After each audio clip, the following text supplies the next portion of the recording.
c'était une figure emblématique quand même à Royan. Oui, tout à fait. Ah oui. Donc, maman, en fait, elle était donc sage-femme libérale, sage-femme de l'hôpital de Royan et allait également, c'est à la demande de ses patientes, faire des accouchements à la clinique Sainte-Marthe. Hein. Bon, tout ça, elle le faisait pendant la première partie de la guerre sur une petite moto. Elle était très précurseur, maman. En vélo d'abord. Oui. En Oui, vélo avec d'abord, sa oui, en carte. vélo d'abord. Avec sa carte. Ensuite, en moto.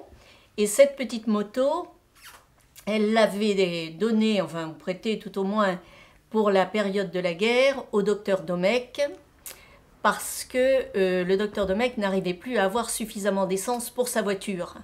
Donc elle avait dit, prenez ma moto, moi je vais reprendre mon vélo, et vous, ça vous permettra de faire plus, quoi. Hein. Bon, ça c'est une petite anecdote. Une anecdote très amusante là qui concerne papa et maman. Donc le docteur Domecq et son épouse étaient des amis de papa et maman et sont devenus très vite des amis de ma grand-mère maternelle et de son mari, Monsieur Denorus. Et alors un jour, elle les avait invités à dîner. Et bien sûr, un dîner, ça ne se termine pas à l'heure du couvre-feu. Hein. Donc ma grand-mère avait dit à mon père, mais dites-moi André, comment pensez-vous pouvoir rentrer après, il était venu à pied, hein, mais comment pensez-vous pouvoir rentrer avec le couvre-feu? Oh, papa lui avait dit, maman, ne vous inquiétez pas. Alors en fait, le dîner terminé, maman, avec son laissez-passer de la défense passive, est rentrée rue de la République. Le docteur Domecq, avec le sien, est rentré chez lui. Et papa a raccompagné Madame Domecq. Il rencontre la patrouille allemande dans le bas de la rue de la Providence. Il montre son laissez-passer d'officier de police. Et les Allemands lui disent, mon père parlait l'allemand couramment. Les Allemands lui disent, qu'est-ce que c'est que cette femme? Alors il dit, oh c'est une prostituée que je viens de ramasser et je l'amène au commissariat. Voilà, Madame Domecq et papa sont passés très facilement, ça c'est une anecdote. Alors qu'est-ce qu'on a comme anecdote avec maman? Je sais plus.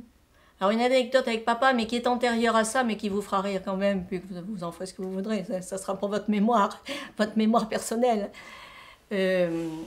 Papa, en fait, sa mère était, celle donc qui vivait avec nous, hein, sa mère était d'origine juive. Bon, et ils étaient parisiens, normalement. Et en 1936-37, papa et sa mère, son père était mort depuis longtemps, c'est un homme qui était beaucoup plus âgé que sa femme, avait beaucoup d'antennes dans le milieu juif et savait déjà ce qui se passait dans d'autres pays. Donc papa qui avait un laboratoire de pharmacie à Paris avec un pharmacien et un médecin, tout le monde juif, sauf papa, enfin, qui n'était pas vraiment juif lui, ont décidé de liquider ce laboratoire, ils l'ont vendu. Calmopelvin, Calmopulvin, ça s'appelait ce laboratoire, et de prendre leur quartier d'hiver ailleurs. Ils ont choisi la Charente-Maritime, je ne me rappelle pas trop pourquoi. Et papa a acheté ce qui s'appelle aujourd'hui le restaurant des Métairies, vous savez, à Saint-Sulpice-de-Royan. Il a acheté tout ce groupe de maisons avec la vente du laboratoire, et puis bon, c'était des gens qui avaient un petit peu d'argent. Bon. Et puis ils se sont installés là avec sa mère. Et à ce moment-là, ils ne connaissaient pas maman. Hein. Et ils se sont mis à faire un petit peu d'élevage, comme disait Mme Delage tout à l'heure, on était obligé d'élever des petites choses pour vivre. Ils se sont mis à faire un petit élevage de poules, je ne sais quoi. Et il y avait un bureau de la commandanture à Saint-Sulpice. Et un jour, papa était en train de nourrir ses bêtes. Alors, il connaissait strictement rien. C'était le Parisien pur et dur, intellectuel. Il ne connaissait rien du tout. Hein. Alors, il était en train de donner à manger à ses poules.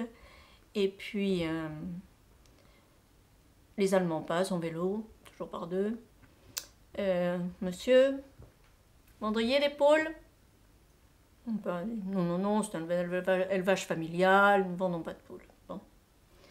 quelques jours après, les poules, mon père va pour les soigner.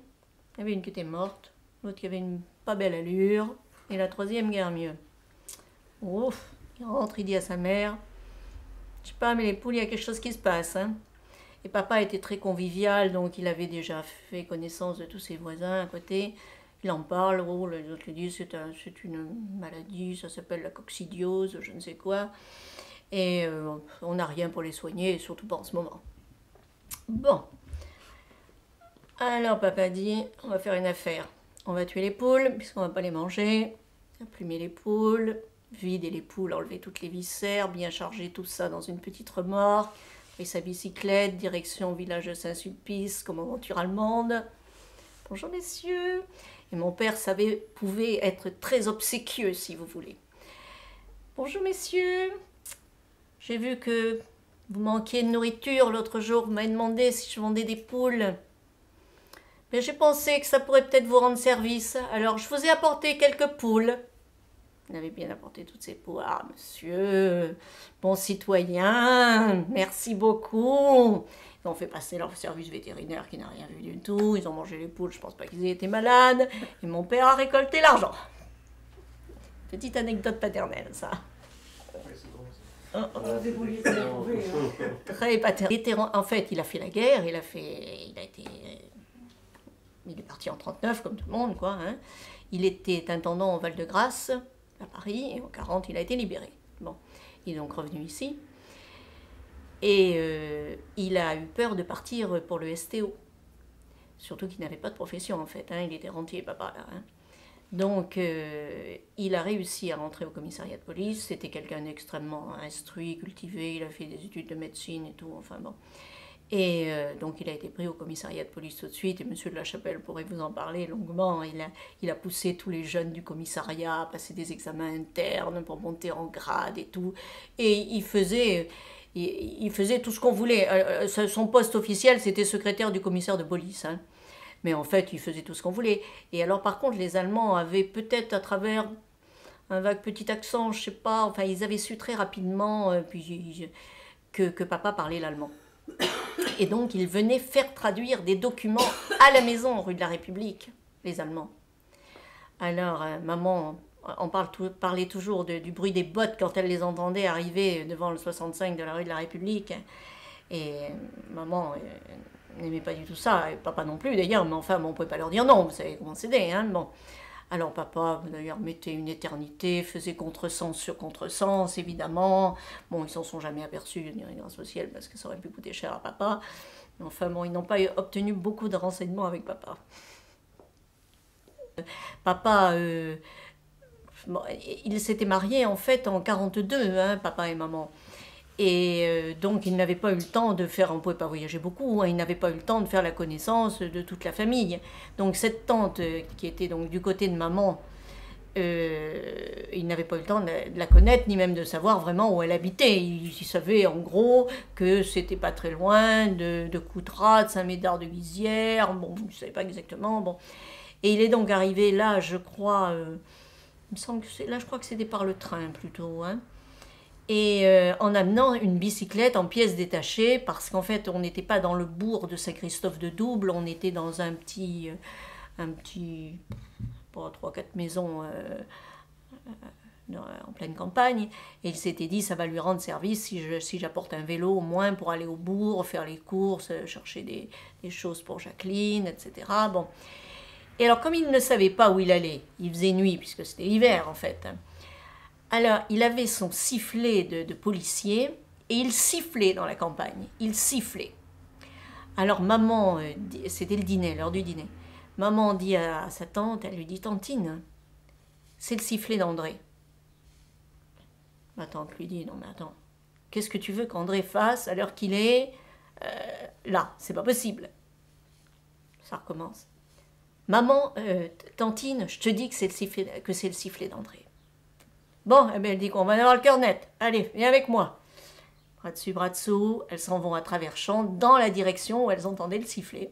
Et elles ont trouvé papa poussant sa brouette avec son vélo démonté dedans qui arrivait porter ça à maman. Donc elle a repris avec le fameux vélo dont tu parles. Elle a repris, bon, partout, elle allait partout, à Saint-Sulpice, partout, partout, partout, elle allait très loin.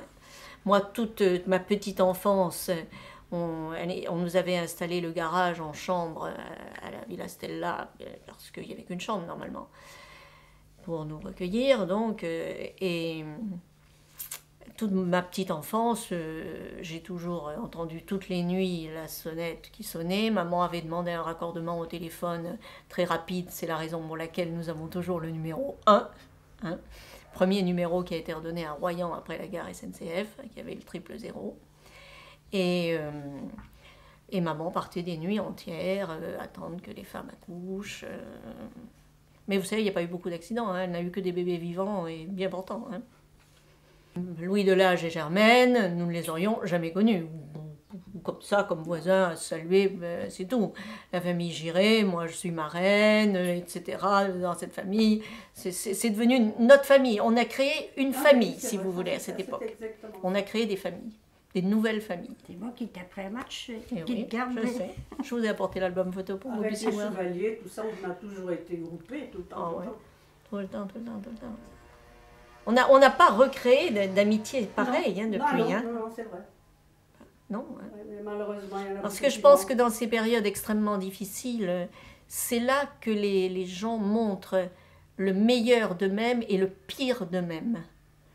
Certaines personnes dont on aurait pensé qu'elles étaient des personnes bonnes, charitables et prêtes à donner des choses se sont révélées être des monstres. Et d'autres qui étaient des gens très humbles, qui ne faisaient jamais parler d'eux, sont complètement sortis d'eux-mêmes pour donner tout ce qu'ils avaient.